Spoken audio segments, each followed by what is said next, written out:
আমি এই বক্তব্যের শুরুতে, ভিডিওর শুরুতে একটা কথা বলবো যে মুসলমান ভাইরা বলে থাকেন যে বনু কুরাইজার লোকেরা মুহাম্মদের বিরুদ্ধে অস্ত্র ধারণ করেছে, অর্থাৎ যুদ্ধ করেছে।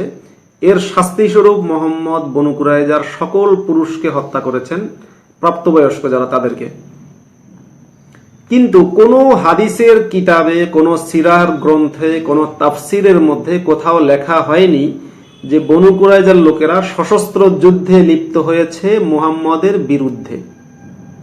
কোথাও এটা লেখা হয়নি, পারলে দেখান। আসসালামু আলাইকুম ওয়া রাহমাতুল্লাহি ওয়া বারাকাতুহু। আলহামদুলিল্লাহি ওয়াহদা ওয়াসসালাতু ওয়াসসালামু আলা রাসূলিল্লাহ বাদ। প্রিয় দর্শক মণ্ডলী, এতক্ষণ পর্যন্ত আপনারা মুরতাদ মাসুদের একটা ভিডিও ক্লিপস শুনেছেন। এই ভিডিও ক্লিপসে সে দাবি করেছে মদিনার কুখ্যাত বিশ্বাসঘাতক রাষ্ট্রদ্রোহী বনু কুরাইজা রাসূল করিম সাল্লাল্লাহু আলাইহি ওয়াসাল্লামের বিরুদ্ধে যুদ্ধে অবতীর্ণ হয়েছে, এই মর্মে একটা হাদিসও নেই। আমার তো মনে হয় এই মুরতাদ মাসুদের মিথ্যাচার শুনে স্বয়ং নাস্তিকরাও লজ্জিত যে এত বড় মিথ্যাচার মানুষ কেমনে করে। আসুন আমরা দেখি রাসূল করিম সাল্লাল্লাহু আলাইহি ওয়াসাল্লামের বিরুদ্ধে বনু কুরাইজা যুদ্ধে অবতীর্ণ হয়েছে এরকম কোনো হাদিস আছে কিনা। আমরা প্রথমে সুনানে আবু দাউদের 3005 নম্বর হাদিসটি উল্লেখ করতে চাই। আব্দুল্লাহ ইবনে ওমর রাদিয়াল্লাহু তাআলা আনহুমা থেকে বর্ণিত, তিনি বলেন, আন্না ইয়াহুদা বানি নাদির ওয়া কুরাইজা হারাবু রাসূলুল্লাহ সাল্লাল্লাহু আলাইহি ওয়াসাল্লাম।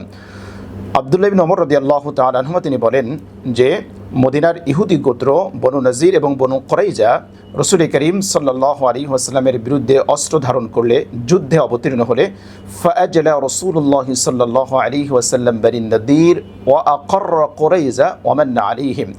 আল্লাহ নবী সাল্লাল্লাহু আলাইহি ওয়াসাল্লাম বনু নাজিরকে উচ্ছেদ করলেন এবং বনু কুরাইজার প্রতি অনুগ্রহ করে তাদেরকে তিনি উচ্ছেদ করেননি।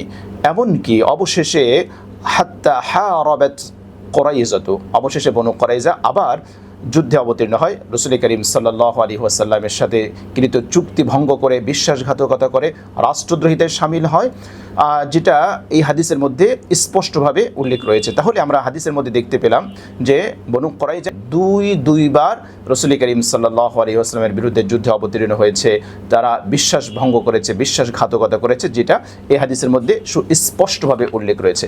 দর্শক মণ্ডলী, আমরা এখানে আরও উল্লেখ করতে চাই বুখারী শরীফের 4028 নম্বর হাদিস। এখানেও আমরা দেখব যে বনু কুরাইজা রাসূল করিম সাল্লাল্লাহু আলাইহি ওয়াসাল্লামের বিরুদ্ধে যুদ্ধে অবতীর্ণ হয়েছে। আন ইবনে উমর রাদিয়াল্লাহু আনহুমা قال حاربت النضير وقريظة فأجلى بني النضير وأقر قريظة। আব্দুল্লাহ ইবনে ওমর রাদিয়াল্লাহু তাআলা আনহু তিনি বলেন, হারাবাতিন নাদির ওয়া কুরাইজা, মদিনার দুটি ইহুদি গোত্র নাজির, বনু নাজির এবং বনু কুরাইজা, যারা মুসলমানদের বিরুদ্ধে, ইসলামের বিরুদ্ধে যুদ্ধ শুরু করলো। ফাআজলা বানি নাদির, নবী করিম সাল্লাল্লাহু আলাইহি ওয়াসাল্লাম বনু নাজিরকে উচ্ছেদ করলেন। ওয়া আকাররা কুরাইজাতা, আল্লাহ রাসূল সাল্লাল্লাহু আলাইহি ওয়াসাল্লাম বনু কুরাইজাকে সেখানে থাকতে দিলেন, বহাল রাখলেন। ওয়ামান্না আলাইহিম, যুদ্ধে অবতীর্ণ হওয়া সত্ত্বেও, বিশ্বাসঘাতকতা করা সত্ত্বেও আল্লাহ রাসূল তাদের প্রতি অনুগ্রহ করে তাদেরকে এখানে রেখে দিলেন। হাত্তা হারাবাত কুরাইজা, এমনকি দ্বিতীয়বার আবার এই বনু কুরাইজা তারা রাসূল করিম সাল্লাল্লাহু আলাইহি ওয়াসাল্লাম ইসলামের বিরুদ্ধে যুদ্ধে অবতীর্ণ হলো। তাহলে বুখারী শরীফে এই হাদিসেও আমরা দেখলাম যে বনু কুরাইজা তারা রাসূল করিম সাল্লাল্লাহু আলাইহি ওয়াসাল্লামের বিরুদ্ধে, ইসলামের বিরুদ্ধে যুদ্ধে অবতীর্ণ হয়েছিল। ঠিক একইভাবে আমরা সহিহ মুসলিমের একটি হাদিস দেখতে পারি, 4484 নম্বর হাদিস। এখানেও স্পষ্টভাবে উল্লেখ আছে যে বনু নাজির, বনু কুরাইজা ইসলামের বিরুদ্ধে রাসূল করিম সাল্লাল্লাহু আলাইহি ওয়াসাল্লামের বিরুদ্ধে যুদ্ধে অবতীর্ণ হয়েছিল। অথচ এই মুরতাদ, এই কাজ্জাব, সে দাবি করে যে বনু কুরাইজা যুদ্ধে অবতীর্ণ হয়েছে, এরকম একটা হাদিসও নেই। আসলে এরা তো লেখাপড়া করে কোনোদিন ক্লাসে পাশ করে কোনোদিন মনে হয় ক্লাসে উঠে নেয়, হয়তো ওই পিছনের বেঞ্চে বসেছিল। তা না হলে কোরআন সুন্নাহ জানা একজন ব্যক্তি কী করে মুরতাদ হতে পারে, কী করে নাস্তিক হতে পারে। আল্লাহ সুবহানাহু ওয়া তাআলার কাছে দোয়া করি, আল্লাহ যেন সরল মনা মুসলমানদেরকে এই ধরনের কাজ্জাব, মিথ্যাবাদী, ধোঁকাবাজ, প্রতারক, এদের খপ্পর থেকে আমাদেরকে যেন আল্লাহ পাক হেফাজত করেন। আমিন। আসসালামু আলাইকুম ওয়া রাহমাতুল্লাহি ওয়া বারাকাতুহু।